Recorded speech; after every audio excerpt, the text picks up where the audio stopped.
Jeff Nippard est l'un des youtubeurs fitness les plus influents au monde, avec une chaîne qui a accumulé plus de 7,2 millions d'abonnés.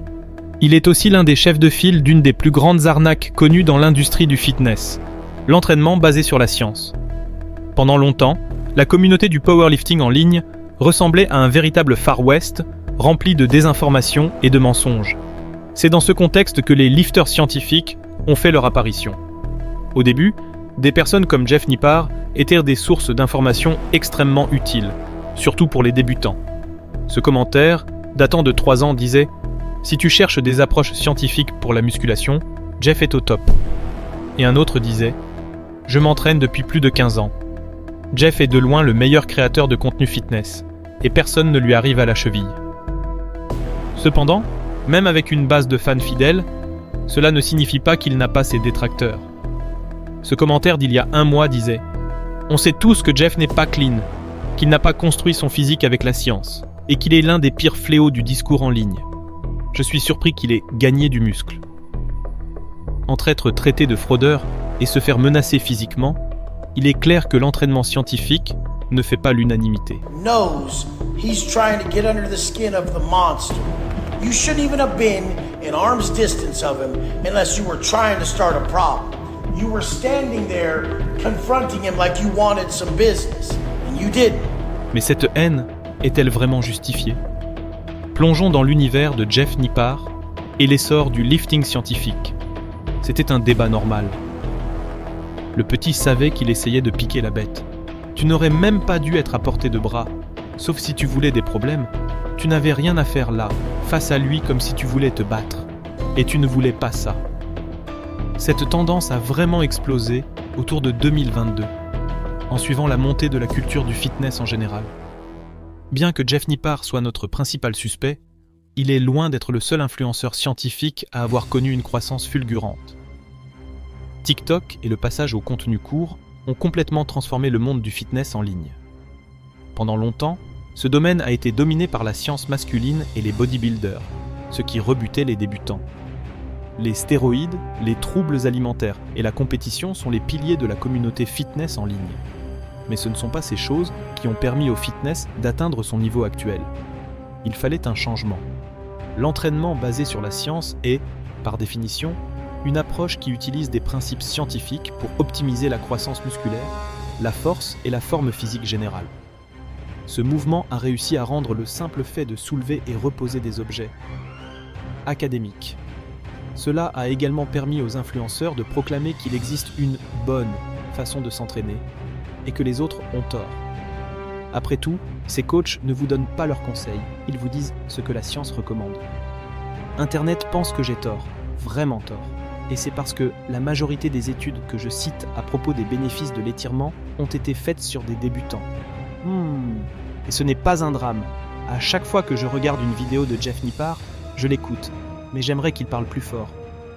La science ceci, la science cela, science, science, science. Autrefois, le respect que recevaient les influenceurs fitness venait uniquement de leur physique et de leur capacité à se vendre. Mais désormais, les choses ont changé. Jeff Nippard était en avance sur son temps. Il fut un vrai pionnier de cette approche appelée basée sur la science. Ce n'est pas un hasard si, le 11 octobre 2016, il a publié sa première vidéo à dépasser le 1 million de vues. Comment l'alcool affecte les muscles ? 10 études. Mais examinons de plus près certains des articles scientifiques qu'il cite. Si on clique sur le premier lien dans la description de cette vidéo, on tombe sur une étude de 2009 sur des rats. Pas des humains, des rats. Bien sûr, les rats sont souvent utilisés en science, mais les prendre comme référence principale est une preuve très faible. Et c'est un problème récurrent chez ces lifters scientifiques. Preuve faible. Comme l'a dit ce commentateur, le lifting scientifique souffre des mêmes travers que la science en général. On lit une étude, on ne creuse pas plus loin, on ne vérifie pas les limites du protocole, et on base son entraînement dessus. Et Jeff Nippard, quelles sont ses qualifications au juste ? Est-il un scientifique ? Eh bien, il a une licence en biochimie, et selon ses propres mots, il a une formation en biochimie et en nutrition. Donc je peux être une autorité quand il s'agit de ce domaine. Soyons justes, à ses débuts, Jeff utilisait des sources de meilleure qualité et faisait ses propres recherches, surtout comparé à d'autres influenceurs. Mais au fil des années, on remarque qu'il cite de moins en moins de sources. Et que celles qu'il cite n'ont souvent aucun rapport avec la vidéo. Prenons cet exemple.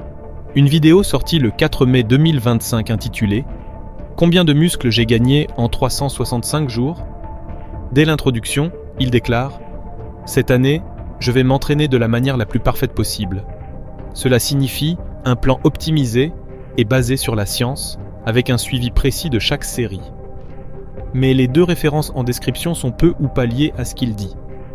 La première conclut que l'entraînement jusqu'à l'échec augmente l'hypertrophie.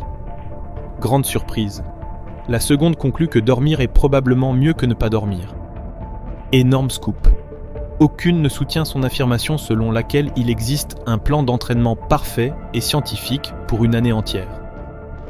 Plus loin dans la vidéo, Jeff affirme qu'il n'existe aucune science qui détermine un plafond naturel de croissance musculaire. Et que le but de sa série est justement de voir s'il a atteint cette limite. En réalité, la majorité des gains musculaires se font dans les premières années d'entraînement.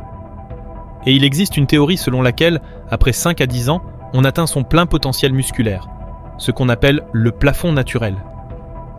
Et même s'il dit que cela n'est pas prouvé, il existe effectivement des études sur ce sujet. Spoiler. Oui Jeff, tu as probablement atteint ta limite naturelle depuis longtemps.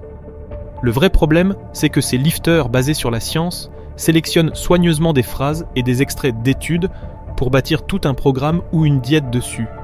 Ils font croire aux débutants qu'ils sont des experts, bien plus compétents que n'importe quel coach de salle, alors que ce n'est pas le cas. Ils lisent quelques articles et recrachent des lignes qu'ils ont à peine comprises. Aujourd'hui, pour se dire scientifique, il suffit de mettre quelques graphiques et une étude en lien sous la vidéo.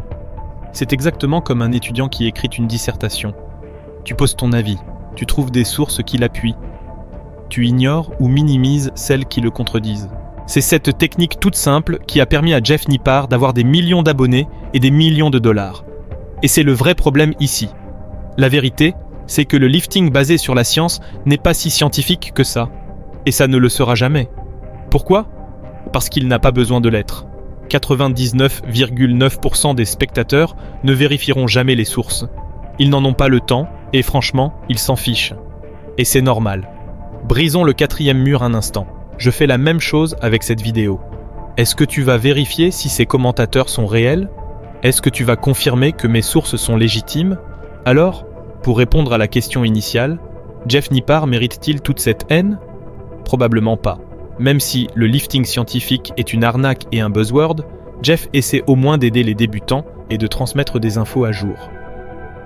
Mais on ne peut pas en dire autant d'un autre influenceur scientifique qui a pris la science un peu trop au pied de la lettre.